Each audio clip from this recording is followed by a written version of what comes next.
श्रीराम समर्थ श्रीराम। शुकासारिके पूर्ण वैराग्य जाचे, वशिष्ठा परिज्ञान योगेश्वराचे। कवी वाल्मिका सारिका मान्य ऐसा, नमस्कार माझा सद्गुरु रामदासा। मला वाटते गंतरित्वा बसावे, तुझ्या दासबोधासी स्वाबोध व्हावे। अपत्या परी पाववी प्रेमग्रासा, महाराजया सद्गुरु रामदासा। जय जय रघुवीर समर्थ। सब संतन की जय, भारत माता की जय। श्रोता वक्ता श्री राम उपस्थित सर्व आदरणीय साधक बंधू आणि भगिनींनो, श्री समर्थांनी केलेला बोध दशक 12 समास 7 मधील आपण श्रवण करत आहोत। ओवी क्रमांक 15 पर्यंत आपण आलो आहोत, परंतु तांत्रिक कारणामुळे आणि काही कारणामुळे कधी कधी वेळ आपल्याला सांभाळावी लागते, म्हणून आपण मागे 13 ओवी क्रमांकापासून आपण पुढे जाणार आहोत। ओवी क्रमांक 13 ते पुढील भागात आपण पाहूया। श्रीराम समर्थ श्रीराम। ऐसे प्रकारीचे जन, आपणास म्हणती सज्जन। पाहो जाता अनुमान, अवघाच दिसे श्रीराम। श्री समर्थांनी या ओवीमध्ये जे लोक मुळामध्ये तसे नाहीत पण तसे असल्याचा आविर्भाव आणतात, असे दांभिक लोक, त्याला दुसरा तिसरा कुठला शब्द नाही, दांभिकच हा शब्द आहे, ज्यांचा दंभाजार आहे, जे जसे नाही तसे ते दाखवतात। सज्जन नसताना सज्जनतेचा आव आणतात, शुचिरभूत नसताना शुद्धतेचा आव आणतात, आचारशील नसताना आचारशील असल्याचा दाखवतात आणि लोक त्यांना काही का म्हणू पण ते स्वतःला मात्र सज्जन म्हणून घेतात। म्हणून समर्थ म्हणतात, ऐस्या प्रकारीचे जन, आपणास म्हणती सज्जन। पाहो जाता अनुमान, अवघाची दिसे। जेव्हा तुम्ही त्यांचा अनुभव घेता तेव्हा त्यांचं खरं रूप आपल्या प्रकट होते। दुरून डोंगर साजरे असे एक मराठीमध्ये म्हटल्या जाते। डोंगराच्या जवळ गेल्यानंतर त्या डोंगरामध्ये असलेले खास खळगे, दगडधोंडे, तिथे असलेल्या बिकट वाटा, काटे कुटे सगळे दिसतात, पण दुरून मात्र तो जो डोंगर आपल्याला गालीच्या पसरवल्यासारखा वाटतो, पण तो डोंगर मुळात तसा नसतो। तशा प्रकारचे हे लोक आहेत। खऱ्या सानिध्यामध्ये माणसाची परीक्षा होते, म्हणून समर्थ पुढे म्हणतात, जयास नाही अनुताप। अनुताप या शब्दाचा अर्थ पश्चाताप। जयास नाही अनुताप, तेची एक पूर्वपाप। क्षण क्षणा विक्षेप, पराधिकपणे श्रीराम। म्हणून जयास नाही अनुताप। अनुताप या शब्दाचा अर्थ आहे पश्चाताप। जोपर्यंत माणसाला पश्चाताप होत नाही तोपर्यंत त्याचा उद्धारच नाही। आणि माणूस असा आहे, करतो चुका, पण चुका झाल्यानंतर सुद्धा तो कबूल करायला तयार नसतो। आपण चुकलो, मला क्षमा करा, एवढं सामर्थ्य सुद्धा माणसामध्ये नसते। असे माणसं स्वतःला कधी सुधरू शकणार नाहीत आणि अशा माणसांचा कधी उद्धारही होऊ शकणार नाही।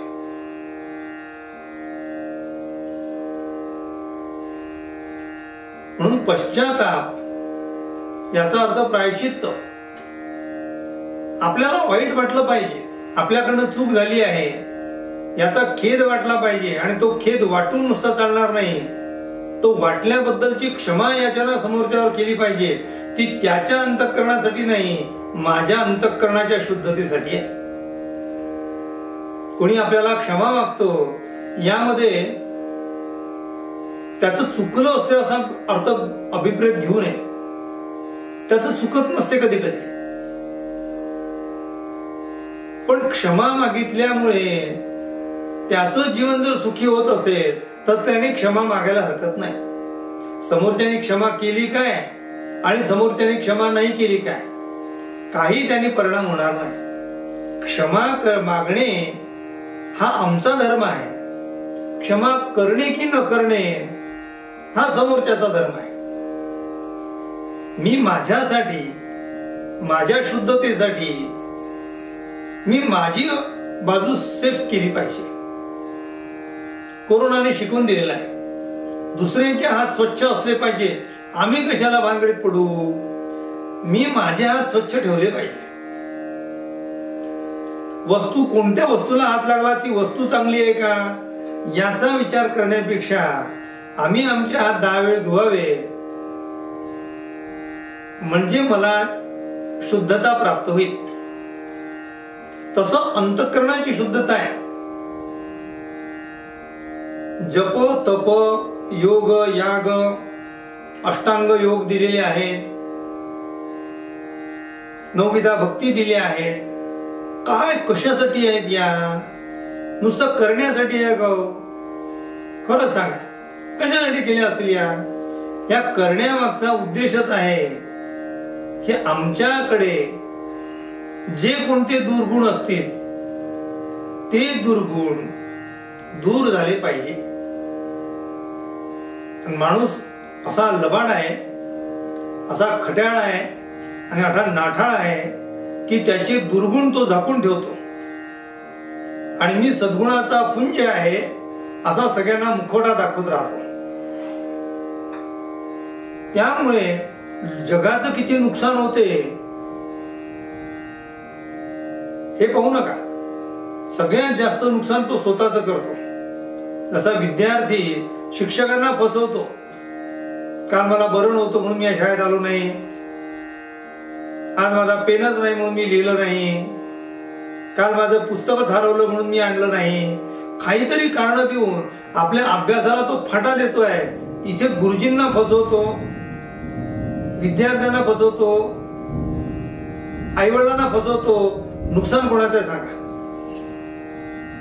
मुळामध्ये ना आईवडिलांचं नुकसान आहे, वस्तुतः सांगतो, ना गुरुजींचं नुकसान आहे, ना शाळकरी विद्यार्थ्यांचं नुकसान आहे. नुकसान जो बोलतो त्याचं आहे. म्हणून अध्यात्मामध्ये आम्ही दुरुस्त झालं पाहिजे ही तळमळ असली पाहिजे आणि त्याचं नाव आहे पश्चाताप.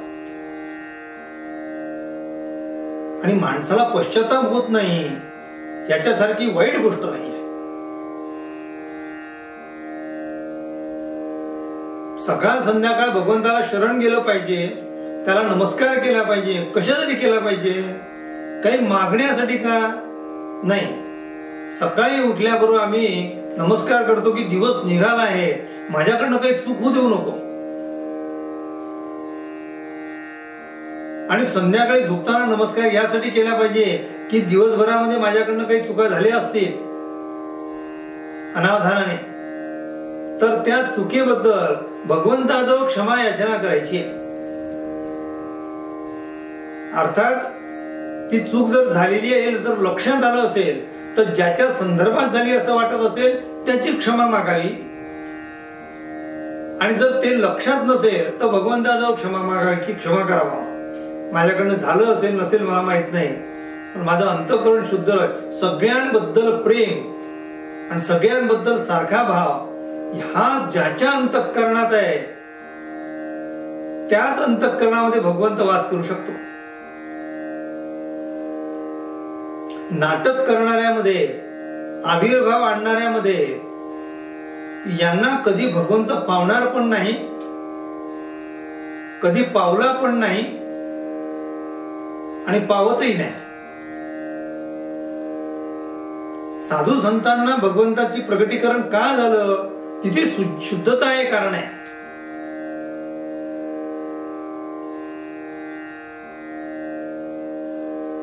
सामान्यतः सगळ्या लोकांना शुद्धता आवडते,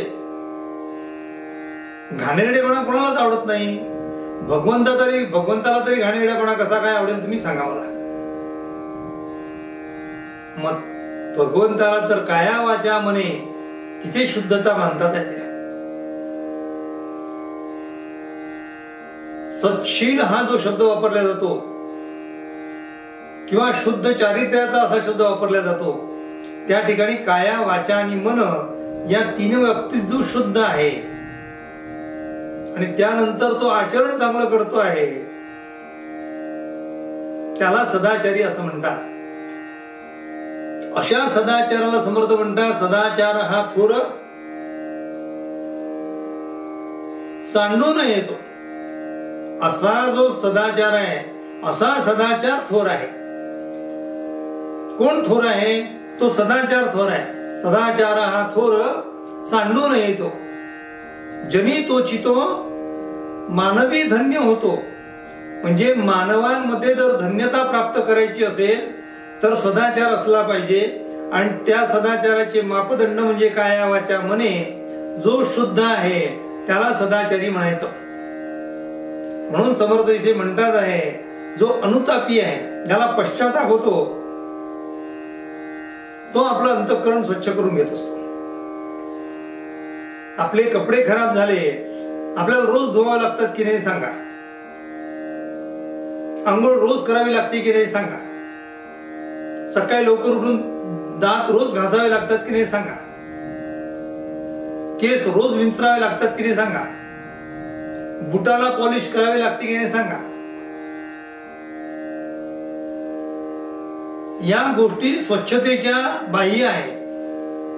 तशा अंतर स्वच्छतेच्या गोष्टीमध्ये सुद्धा आम्ही लक्ष घातलं पाहिजे. त्याचं नाव आहे अनुताप, पश्चाताप आहे. समर्थांच्या कितीतरी श्लोकामध्ये आपल्याला पाहायला मिळेल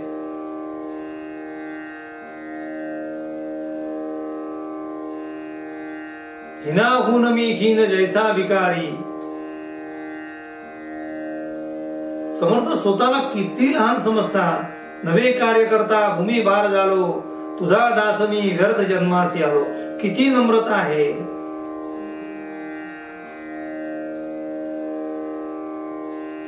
म्हणून समर्थांचं जे वचन आहे ते म्हणतात आहे जो स्वतःला चांगलं पाहत नाही आणि दुसऱ्याचं चांगलं ज्याला सहन होत नाही त्याला चांगलं म्हणायचं कारण नाही. मज नाही तुझं साजेना माझ्याजवळ नाही आहे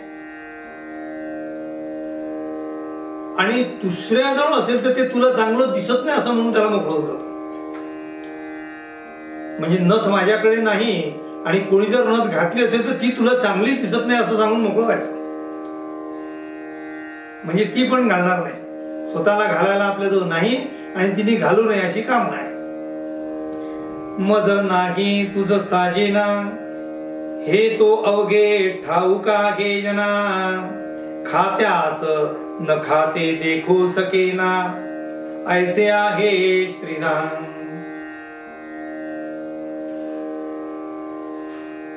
खात्या लोकांना न खाते लोक पाहू शकत नाही. म्हणून समर्थ म्हणतात असं होता कामा नये. भाग्य पुरुष थोर थोर त्यास निंदिती दिवाळखोर. सावास देखता चोर सरपडी जैसा श्रीराम. सावाला पाहिल्यानंतर चोराच्या अंतःकरणामध्ये लाईलय होते. कारण सज्जनांना दुर्जन सहन होत नाही आणि दुर्जनांना सज्जन सहन होत नाही अशी गोष्ट झाली आहे. कारण ते दोघांचं एकमेकांशी पटणारच नाही. ते दोघं दोन टोकाचे असतात. म्हणून समर्थ म्हणतात भाग्य पुरुष जे जे दिसतात त्यांची निंदा करणारी जगामध्ये भेटतात. म्हणून तुम्ही पहा ना, जगातील महापुरुषांची जर यादी काढली तर त्या महापुरुषांना नावं ठेवली नाही असा कुठला तरी समाज आहे का? आणि असा कुठले तरी महापुरुष आहे का की ज्यांना नावं ठेवली नाहीत? सगळ्या महापुरुषांना कुठल्या ना कुठल्या कारणाने सदैव त्याला नाव ठेवलेली आहे, निंदा केली आहे. कुठले संत घ्या, कुठले महापुरुष घ्या, आणि हे नावं ठेवणारे जे लोक आहेत हे मुळात समर्थ म्हणतात ऐसे दिवाळखोर. ते मुळातच चांगले लोक, त्यांना सहन होत नाही. आता यादी वाचत बसण्याचा अर्थ नाही. म्हणून समर्थ म्हणतात हे वैराग्य परते नाही भाग्य, वैराग्य नाही ते अभाग्य, वैराग्य नसता योग परमार्थ नो घे श्रीराम. परमार्थाचं सर्वात मोठं क्वालिफिकेशन जर कोणतं असेल तर वैराग्य हे क्वालिफिकेशन आहे. ज्याला परमार्थ बनवायचा असेल त्याने वैराग्य धारण करायचं. ज्याला पुढे जायचं आहे त्याने निंदकाला मागे टाकायचं. तुम्ही फार निंदकाच्या मागे लागत राहिले, फार निंदक लोक तुम्हाला नावं ठेवतात, त्याचा जर विचार करत राहिले तर तुम्हाला अवरोध निर्माण होतो. स्पीड ब्रेकर जागोजागी निर्माण होतात.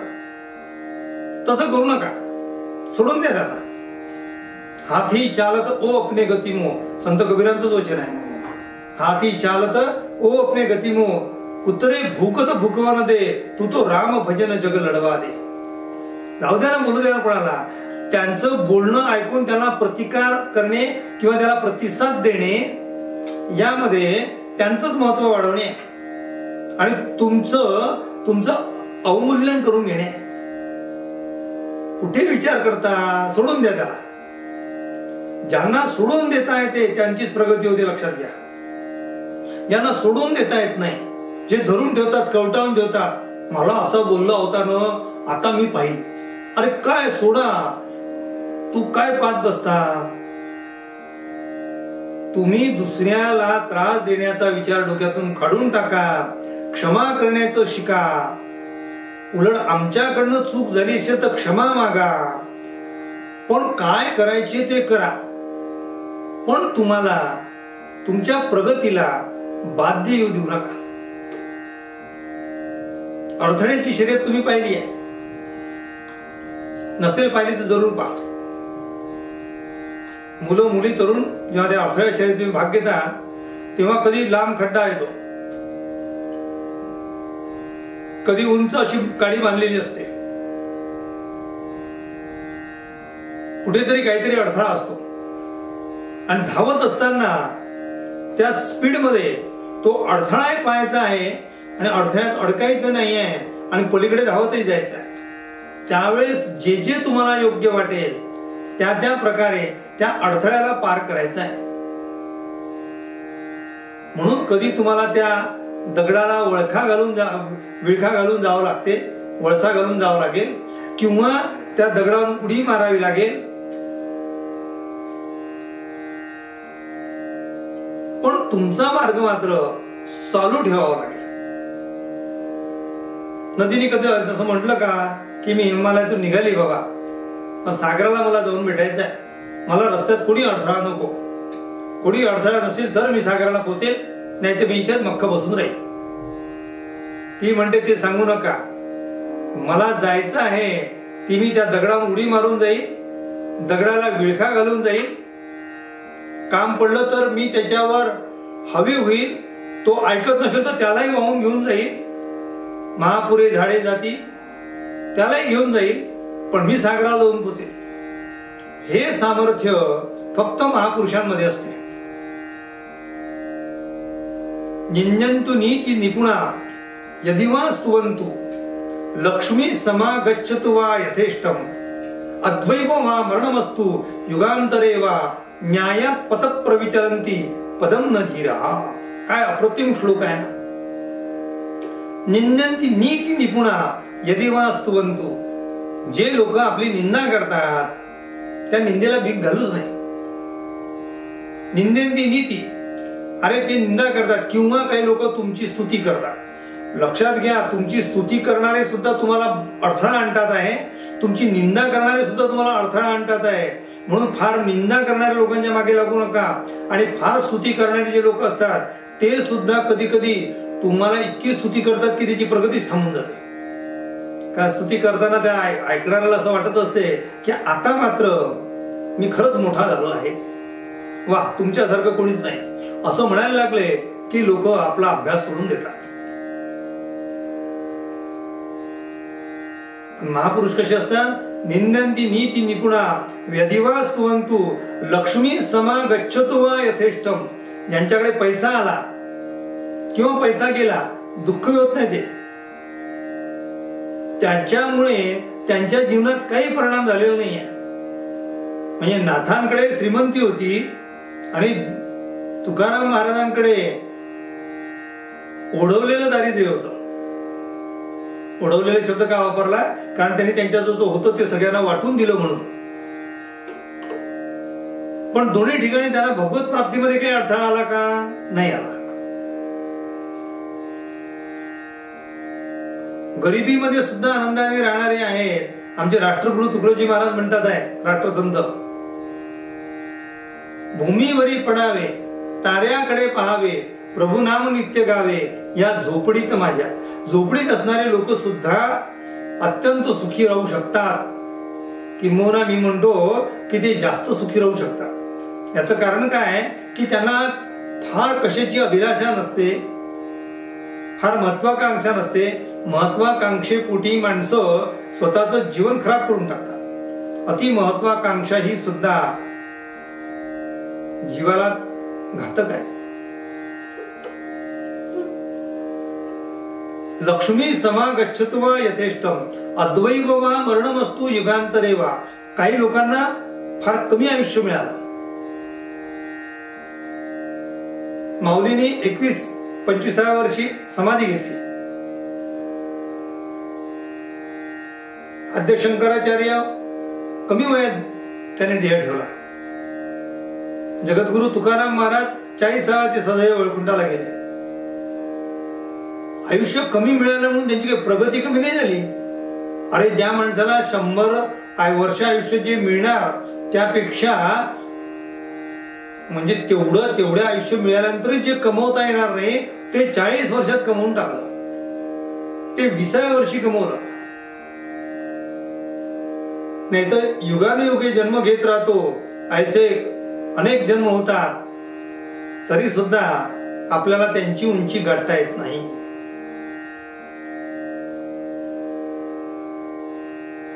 अद्वैव वा मरणमस्तु युगांतरे वा न्यायात पथ प्रविचलंती पदम न धीरहा. धीरवान पुरुष, मोठे माणसं आपल्या न्यायाच्या मार्गावरून कधीही ढळत नाहीत. त्यांचा पाऊल पडलं की ते धीरानेच पडते, धैर्यानेच पडते, ते डगमगत नाही. म्हणून समर्थ इथे म्हणतात आहे ते वैराग्य लक्षण आहे. ज्यांच्याजवळ वैराग्य नाही ते त्याच्यात अटकतात, ज्यांच्याजवळ वैराग्य आहे ते पुढे जातात. म्हणून समर्थ म्हणतात वैराग्या परते नाही भाग्य. वैराग्यासारखं भाग्य आहे का? वैराग्याची अजून एक बाजू सांगून देतो. वैराग्यामध्ये वस्तूचा त्याग नाही आहे, वस्तूचा मोहाचा त्याग आहे, वस्तूच्या लोभाचा त्याग आहे, वस्तूच्या आकर्षणाचा त्याग आहे, वस्तूच्या चिंतनाचा त्याग आहे. वस्तूचा त्याग नाही. म्हणजे महालात राहून सुद्धा संन्यस्त वृत्ती धारण करता येते आणि सामान्य माणसं सुद्धा महालाची अपेक्षा करून सदैव आयुष्यभर रडत राहतात. याचा अर्थ तुम्ही कुठे आहात याला महत्व नाही आहे. तुम्ही जी परिस्थिती असेल त्या परिस्थितीमध्ये माझं अंतर जे मन आहे ते वैराग्य संपन्न असलं आहे. वैराग्य म्हणजे नावड आणि विवेक म्हणजे निवड. काय पाहिजे तुम्हाला याचा अर्थ विवेक असला पाहिजे. नावड असावं, ठीक आहे, असू द्या, असले तरी असू द्या, नसले तरी नसू द्या, त्याच्यामध्ये गुंतू नका असं समर्थ म्हणतात. गुंतला की अटकला. म्हणून हे जे आपण विषय सेवन करतो या विषय सेवनामध्ये जे लोक वैराग्य संपन्न असतात ते गरजेच्या दृष्टीने विषयाचा विचार करतात आणि जे मुळात विषयी लोक असतात ते विषयाचं चिंतन करतात, ते चैनीच्या, आरामाच्या, विलासाच्या, सुख उपभोगाच्या, शरीर सुखाच्या, इंद्रिय सुखाच्या अशा गोष्टीकडे ते ज्यांचं जास्त लक्ष केंद्रित असते. मग ते सगळ्या दृष्टीने विचार करा. म्हणून समर्थ म्हणतात आहे ते असणं तर हरकत नाही, पण त्याच्याशिवाय मला करमत नाही, तेरे बिना रहा न जाए, ही गोष्ट वाईट आहे.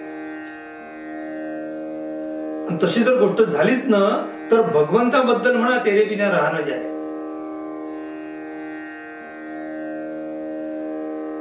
जगद्गुरु तुकाराम महाराज म्हणतात, विषय तो त्यांचा झाला नारायण.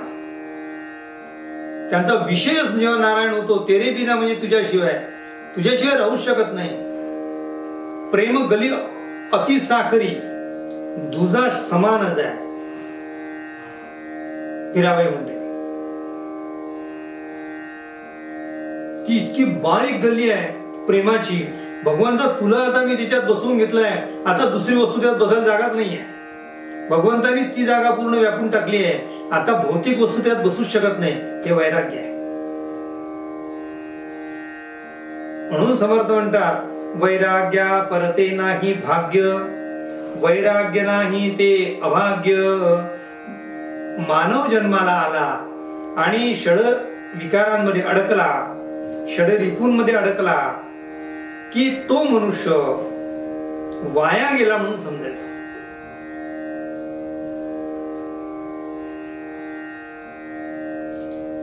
मर्यादेने सगळे चालते. वचन आहे, मर्यादेने विराजते. वैराग्य नसता योग्य परमार्थ नव्हे श्रीराम. वैराग्य नसता परमार्थ होऊ शकत नाही.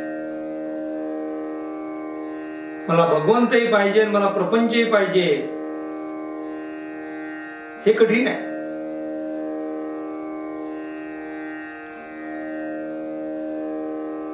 म्हणून परमहंस रामकृष्ण परमहंस म्हणायचे की संसार हा दाई सारखा करावा आणि परमार्थ हा आई सारखा करावा. आईच्या ठिकाणी प्रेम आहे, वात्सल्य आहे, आणि दाईच्या ठिकाणी काम तेच आहे, पण देहाकडे दिलेलं काम आहे. म्हणून अशा प्रकारची वृत्ती माणसाची व्हावी. प्रत्यय ज्ञानी वीतरागा, विवेक बळे सगळं त्यागी. तो जाणीजे महायोगी, ईश्वरी पुरुष श्रीराम. अष्टमा सिद्धीची उपेक्षा, करून घेतली योग दीक्षा. घरोघरी मागे भिक्षा, महादेव श्रीराम. प्रत्यक्ष भगवान महादेव शंकर सगळ्या गोष्टी त्यांनी प्राप्त केल्या, अष्टमा सिद्धी त्यांनी प्राप्त केल्या, पण शेवटी त्यांनी तुच्छ मानल्या. सगळ्या गोष्टी प्राप्त असून ते वीतरागी झाले, म्हणजे संन्यासी झाले. भगवान शंकराचं चरित्र पहा, त्यांनी ज्याला स्वीकारलं त्या गोष्टी पहा. ते खरं वैराग्य आहे. राहिलेला भाग उद्याच्या निरूपणात पाहूया. आपल्या सर्वांच्या हृदयस्थ असलेल्या परमेश्वराला विनम्र अभिवादन करतो आणि आजची निरूपण सेवा श्री समर्थ चरणी समर्पित करतो. वासनेला दृढसाल व्हावे, भूदेव संतासी सदा नमावे. सत्कर्म योगे वय घालवावे, सर्वामुखी मंगल बोलवावे. जय जय रघुवीर समर्थ, सब संतन की जय. भारत माता की जय. श्रोता वक्ता श्री राम समर्थ श्री राम.